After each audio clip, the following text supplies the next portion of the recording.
Le cerveau et la moelle épinière constituent ce que l'on appelle le système nerveux central. En tant que centre de coordination supérieure, celui-ci contrôle l'ensemble des fonctions de l'organisme. Outre les fonctions végétatives de régulation de la circulation, de la respiration et du métabolisme, le système nerveux central commande les mouvements musculaires. Les liaisons neuronales entre les différents muscles et organes et la moelle épinière constituent ce que l'on appelle le système nerveux périphérique. Les fibres nerveuses ascendantes et descendantes quittent la moelle épinière de manière segmentaire et s'étirent à travers les vertèbres jusqu'à la périphérie où elles se rassemblent pour former des voies nerveuses complexes. Afin d'éviter toute détérioration, le corps doit répondre rapidement et souvent selon des modèles uniformes aux stimulations sensitives provenant de l'environnement. Ce type de réaction est appelé réflexe.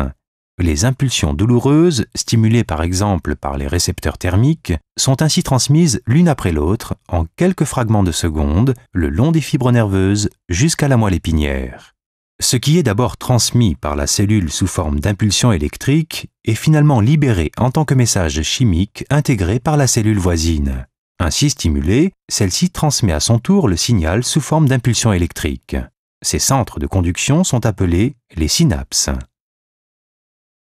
Parvenue à la moelle épinière, une partie de ces impulsions est transmise de façon monosynaptique, c'est-à-dire par une seule synapse, vers les fibres nerveuses responsables de la stimulation musculaire. L'arc réflexe est ainsi fermé. Les impulsions modulées sont communiquées au cerveau de manière ascendante, sous forme de signal et en tant qu'information.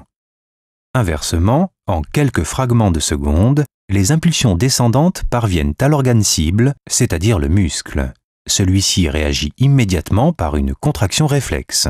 Le sujet retire alors brusquement sa main de la source de chaleur avant même que l'événement n'ait été perçu par le cerveau.